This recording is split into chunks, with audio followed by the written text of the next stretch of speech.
भीषण गर्मी और चिलचिलाती धूप में 7 वर्ष की बालिका अपने माता पिता के साथ मां नर्मदा की परिक्रमा कर रही है। अमरकंटक से गुजरात और गुजरात से वापस अमरकंटक के लिए धार्मिक आस्था का केंद्र बन चुकी नर्मदा परिक्रमा के लिए वैसे तो हर साल हजारों श्रद्धालुओं का काफिला आता है।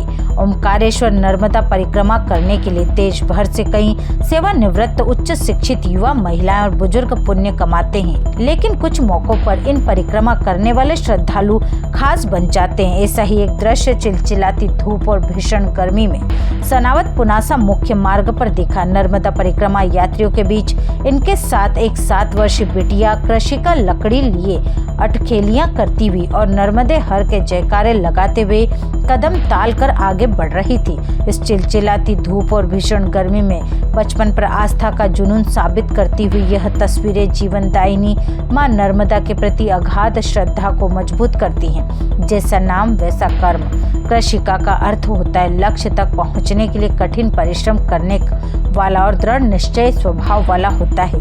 अपने माता पिता के साथ नर्मदा परिक्रमा कर रही बिटिया का जैसा नाम वैसा कर्म साफ झलकता दिखाई दिया। हरदा जिले के खिड़किया तहसील के हीरापुर निवासी चंद्रशेखर बिश्नोई और उनकी पत्नी प्रियंका ने पिछले 6 दिसंबर को अपनी नर्मदा परिक्रमा आरंभ की थी। वहीं 4 महीने बाद आज ओमकारेश्वर पहुंचकर यात्रा पूरी हो जाएगी। उनके साथ उनकी बिटिया कृषिका भी नर्मदा के आशीर्वाद से बिना थके सहभागी बनी हुई है।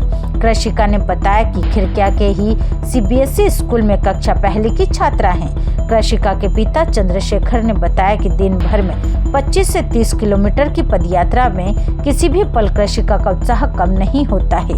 इससे हम लोगों को भी ऊर्जा मिलती है। जब कृषिका से पूछा कि आपको नर्मदा परिक्रमा के लिए किसने प्रेरित किया, तो इस पर वह कहने लगी कि मेरे मामा भजनलाल बिश्नोई नर्मदा परिक्रमा वासियों के लिए मां विमला आश्रम है और परिक्रमा यात्रियों की बातचीत सुनकर मन हो गया। कौन सी क्लास में है? फर्स्ट वनड्रे इंटरनेशनल स्कूल छिपावड़ ओंकारेश्वर। शहर से अमरकंटक फिर वापस ओंकारेश्वर सुलपानी ओके है। मैया जी के किनारे किनारे पूरी परिक्रमा हो रही है।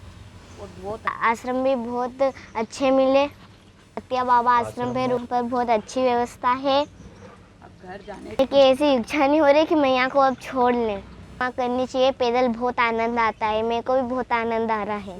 और के अच्छा मैया का दृश्य है। मेरे मामा जी 16 साल से आश्रम चला रहे हैं, तो बस उनको देख देख के इच्छा हो गई तो आ गए। नहीं से वो अमर से ओंकारेश्वर जाएंगे। ओंकारेश्वर में पूरी हो जाएगी। फिर हरदा के गाँव में टिमलावाड़ी।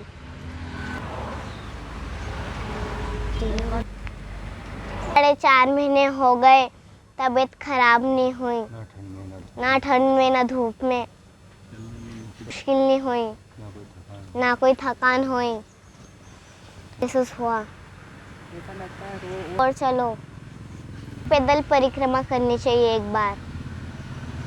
यात्रा प्रारंभ करी ओमकारेश्वर से और ओमकारेश्वर से भड़ूच गुजरात की ओर समुद्र में जहाँ पे मैया मिलती है, और वहाँ से अमरकंटक, और अमरकंटक से जब मैं रिटर्न आया तो आवली घाट से ये मेरे साथ में हुए। और मेरे को तो बड़ा आश्चर्य हुआ बच्ची को जो है उसकी ऊर्जा देख के। इतनी वो जब शाम को 25 किलोमीटर चलने के बाद में जब आश्रम पहुँचते हैं तो ऐसे हंसती खेलती रहती है, कूदती रहती है। मालूम नहीं पड़ता जैसे इतना सफ़र करके आई हो। मुझे तो कोई थकान नहीं। और मेरे हिसाब से तो हर व्यक्ति ने एक बार माँ नर्मदा की परिक्रमा, पैदल परिक्रमा जरूर करना चाहिए। ग्राम हीरापुर तहसील खिड़किया जिला हरदा से हूँ और हमने ओंकारेश्वर से 6 दिसंबर को परिक्रमा स्टार्ट की थी। भड़ूच होते हुए अमरकंटक से, और अब हमारी कल या परसों में 2 दिन में पूर्ण हो जाएगी परिक्रमा। और बहुत परिक्रमा की है मंडला के किनारे के मैया के बिल्कुल अंदर बहुत अच्छा लगता है। लोग वहाँ से स्टार्ट हो जाते हैं, बाकी मंडला से जाना चाहिए। बिल्कुल उसको ऐसा नहीं हम घर से निकले थे जब ऐसा नहीं था कि ये पूरा पैदल चल देगी, पर मैया की ऐसी कृपा रही कि वो एक भी दिन या 1 घंटा भी उसने गाड़ी पे नहीं बैठी और पूरा पैदल किया है। नहीं, ऐसा कुछ अभाव नहीं हुआ हमको मैया के उससे, मतलब ऐसा कुछ लगा ही नहीं कि अपने को कोई ठंड में ठंड लगा या गर्मी में गर्मी महसूस हुई। मतलब इस मैया की ऐसी कृपा बनी रही कि कुछ ऐसी परेशानी ची नहीं आई। हाथ पैर से हम एक भी दिन 4.5 महीने में हम एक भी दिन हम हाथ पैर की वजह से कहीं भी नहीं रुके। डर लग रहा है, जब घर से निकले जब तो बहुत डर लग रहा था कि ये गुड़िया कैसी परिक्रमा करेगी, पर मैया की ऐसी कृपा रही कि बहुत अच्छा हमको कि ये परिक्रमा नहीं कर पाएगी। पर एक दिन भी ऐसा कि सिर भी नहीं दुखा, बहुत अच्छा लगा। वही है, बच्ची तो बोल रही है और उसकी हम चल रहे हैं, वो चल रही है, उसके पीछे ही समझो हम चल रहे हैं। कोई तकलीफ नहीं हुई कभी। उसका एक दिन ऐसा हल्का सा बुखार जैसा हमको महसूस हुआ, पर हम डॉक्टर को भी नहीं दिखा पाए, तो भी वो ठीक थी। 4-4.5 महीने हो गए हैं और बहुत ठीक है। और आश्रम पे रुक जाते हैं, उसकी और इच्छा होती है कि और 4-5 किलोमीटर और चले, उसकी ऊर्जा कम नहीं होती है। क्या नाम है आपका? प्रियंका बिश्नोई। कई अद्भुत चमत्कार देखने को मिलते हैं, उसमें एक चमत्कार आज आप देख रहे हैं। ये नन्ही सी बालिका है, ये अभी धूप में 12 बजे यहाँ आई थी, और मैं ये कहूँगा कि इनके पीछे कहीं न कहीं कोई आध्यात्मिक शक्ति रहती है, माँ नर्मदा की कृपा रहती है। और ये बच्ची में भी जो एनर्जी आज देखी हम लोगों ने, बहुत बिरले इतनी छोटी उम्र के बच्चों में इतनी एनर्जी रहती है। ऐसा लगा कि जैसे कि ये सुबह से यहीं पर खेल रही है, जबकि ये लगभग 15 किलोमीटर की यात्रा करके यहाँ हत्या बाबा स्थान आए हैं।